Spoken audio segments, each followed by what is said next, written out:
How's it going, guys? Bainey here, and welcome to video 16 of Facebook ads for small businesses, where I teach small business owners exactly how to run Facebook ads for their business so they don't have to pay someone like me thousands of dollars a month to do it for them. In today's video, guys, video 16, I'm going to show you the different type of lookalike audiences.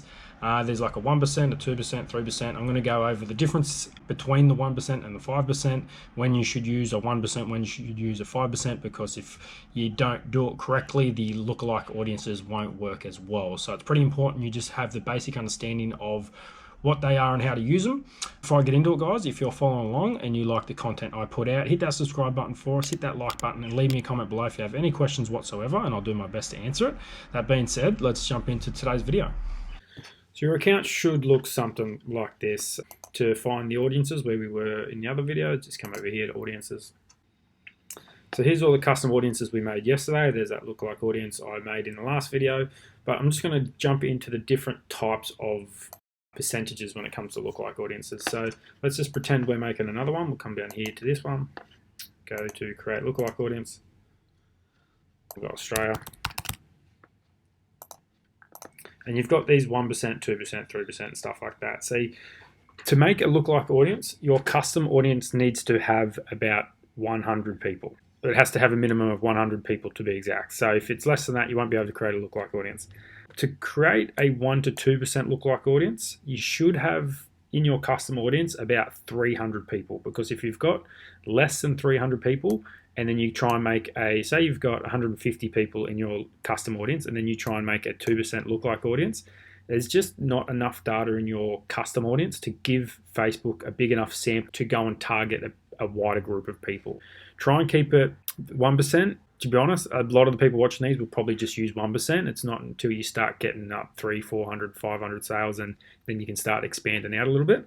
But for people who are at that stage, don't make a 2% lookalike audience until you've got about 300 people in your custom audiences. So my lookalike audience here, my custom audience here, sorry, is initiate checkout. So if I haven't had at least 300 people initiate checkout on my website, I wouldn't create a 2% lookalike audience.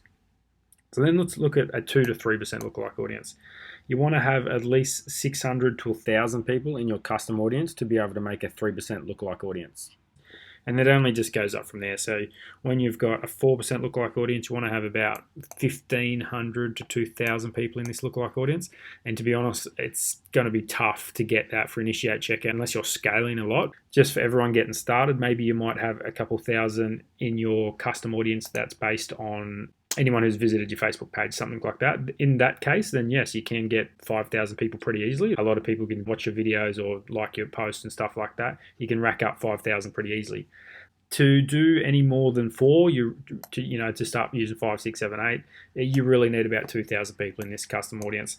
That's pretty much all it is for this video. I just wanted to give you a quick overview of the different percentages and when to make those different percentages lookalike audiences. For most people watching this video, just stick to the 1% lookalike audience, whether it's Australia or America or whatever country you're in.